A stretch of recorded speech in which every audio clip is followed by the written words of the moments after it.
Assalamualaikum warahmatullahi wabarakatuh.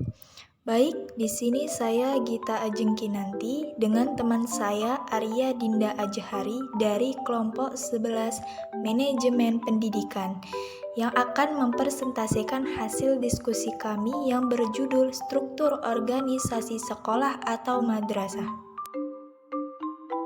Pengertian struktur organisasi sekolah.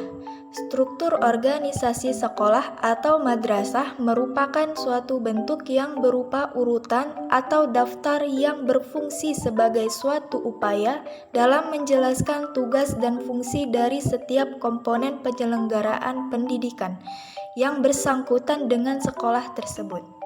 Berikut merupakan daftar atau urutan dari struktur organisasi sekolah di antaranya. Yang pertama di sini ada kepala sekolah. Secara singkatnya, kepala sekolah dapat diartikan sebagai seorang pemimpin dalam suatu sekolah. Namun, secara garis besar, kepala sekolah merupakan seorang tenaga pendidik atau guru yang diberi tugas tambahan untuk memimpin suatu sekolah dalam menyelenggarakan proses belajar mengajar yang sekaligus memiliki tanggung jawab terhadap pengelolaan dan administrasi sekolah. Kepala sekolah berfungsi sebagai edukator, pemimpin, administrator, dan supervisor. A. Kepala sekolah selaku edukator mempunyai tugas untuk melaksanakan proses pembelajaran secara efektif dan efisien. B. Kepala sekolah selaku pimpinan mempunyai tugas. Yang pertama, menyusun perencanaan, mengordinasikan kegiatan, mengarahkan kegiatan, mengkoordinasikan kegiatan, melaksanakan pengawasan, melaksanakan evaluasi terhadap kegiatan, menentukan kebijakan, mengadakan rapat, mengambil keputusan, dan mengatur proses belajar mengajar. C. Kepala sekolah selaku administrator mempunyai tugas. Yang pertama, perencana, pengorganisasian, pengarahan, pengkoordinasian, pengawasan, kurikulum, kesiswaan, kantor, kepegawaian, keuangan, perpustakaan, laboratorium, ruang keterampilan atau kesenian. D. Kepala sekolah selaku supervisor mempunyai tugas. Yang pertama, kegiatan belajar mengajar, kegiatan bimbingan dan penyuluhan atau bimbingan karir, kegiatan ekstrakurikuler, kegiatan ketatausahaan, dan kegiatan kerja sama dengan masyarakat dan dunia usaha. 2. Wakil kepala sekolah. Wakil kepala sekolah merupakan seorang tenaga pendidik atau guru yang diberi tugas tambahan untuk membantu kepala sekolah dalam menyelenggarakan proses pendidikan di sekolah. Dalam membantu kepala sekolah, wakil kepala sekolah memiliki tugas yang mencakup beberapa bidang, yaitu sebagai berikut. Wakil kepala sekolah terdiri dari 4 orang yang bertugas membantu kepala sekolah dalam urusan-urusan sebagai berikut. Menyusun perencanaan, membuat program kegiatan dan program pelaksanaan, pengorganisasian, pengarahan, ketenagaan, pengkoordinasian, pengawasan, penilaian, identifikasi dan pengumpulan, dan penyusunan program. A. Wakil Kepala Sekolah Bidang Kurikulum. Wakil Kepala Sekolah urusan kurikulum mempunyai tugas membantu Kepala Sekolah dalam kegiatan-kegiatan sebagai berikut. A. Menyusun program pengajaran, menyusun pembagian tugas, menyusun pelajaran, menyusun jadwal evaluasi belajar, menyusun pelaksanaan US atau UN, menerapkan kriteria persyaratan naik kelas atau tidak naik kelas, menerapkan jadwal penerimaan buku laporan pendidikan atau rapor dan penerimaan ijazah, mengkoordinasikan dan mengarahkan penyusunan suatu pelajaran, menyediakan buku kemajuan kelas, menyusun laporan pelaksanaan pelajaran, pembuatan karya tulis, pengelolaan laboratorium, dan koordinasi wali kelas. B. Wakil Kepala Sekolah Urusan Kesiswaan. Wakil Kepala Sekolah Urusan Kesiswaan mempunyai tugas membantu Kepala Sekolah dalam kegiatan-kegiatan sebagai berikut. A. Menyusun program pembinaan kesiswaan atau OSIS, melaksanakan bimbingan, pengarahan dan pengendalian kegiatan siswa atau OSIS dalam rangka menegakkan disiplin dan tertib di sekolah, membina dan melaksanakan koordinasi keamanan, kebersihan, ketertiban, keindahan, kerindangan, dan kekeluargaan atau 6K. Memberikan pengarahan dalam pemilihan pengurus OSIS, melakukan pembinaan pengurus OSIS dalam berorganisasi, menyusun program dan jadwal pembinaan siswa secara berkala dan insidentil, melaksanakan pemilihan calon siswa teladan dan calon siswa penerima beasiswa. C. Wakil Kepala Sekolah Bidang Humas.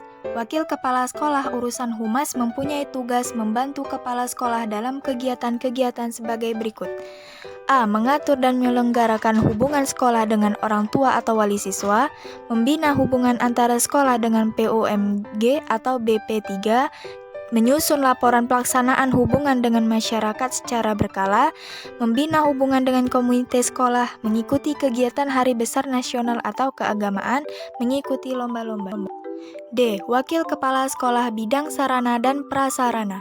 Wakil Kepala Sekolah urusan sarana dan prasarana mempunyai tugas membantu Kepala Sekolah dalam kegiatan-kegiatan sebagai berikut. A. Menyusun rencana kebutuhan sarana dan prasarana, mengadministrasikan pendayagunaan sarana prasarana, pengelolaan pembiayaan alat-alat pengajaran, menyusun laporan pelaksanaan urusan sarana dan prasarana secara berkala, dan inventarisasi barang. 3. Guru mata pelajaran merupakan seorang tenaga pendidik atau pengajar yang memiliki peran dan tanggung jawab dalam proses pembelajaran pada satu atau dua bidang pelajaran. Guru bertanggung jawab kepada sekolah dan mempunyai tugas sebagai berikut.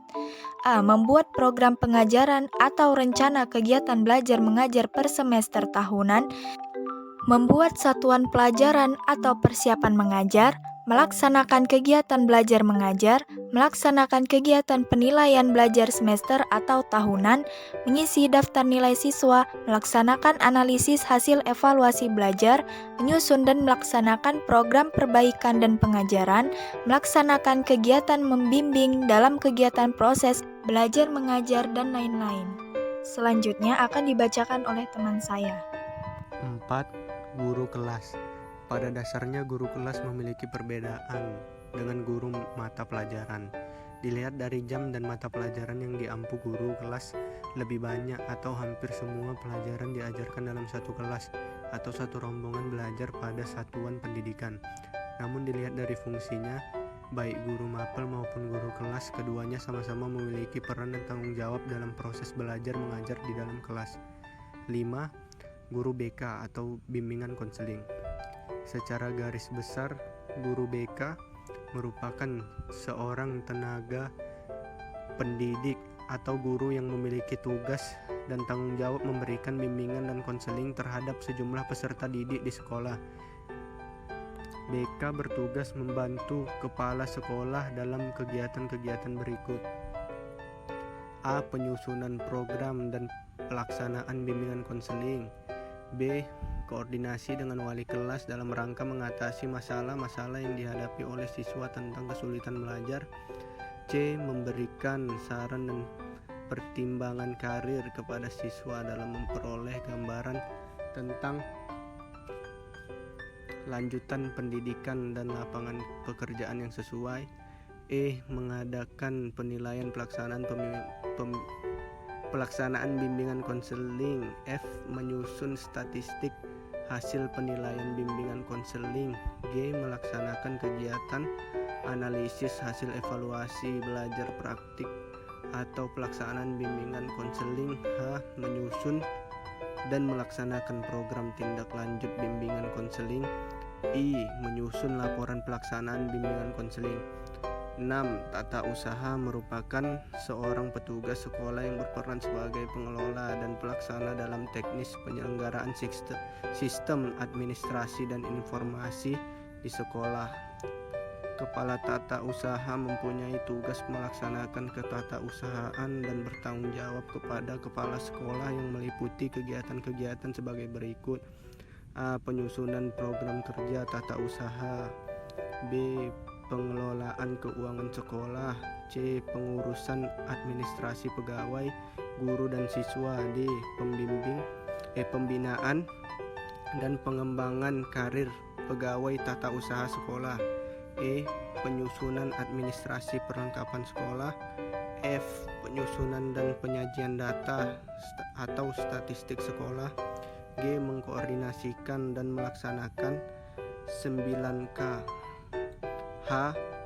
Penyusunan laporan pelaksanaan kegiatan pengurusan ketatausahaan secara berkala. Baik, mungkin ini saja hasil diskusi kami. Apabila ada kesalahan, kami mohon maaf. Wassalamualaikum warahmatullahi wabarakatuh.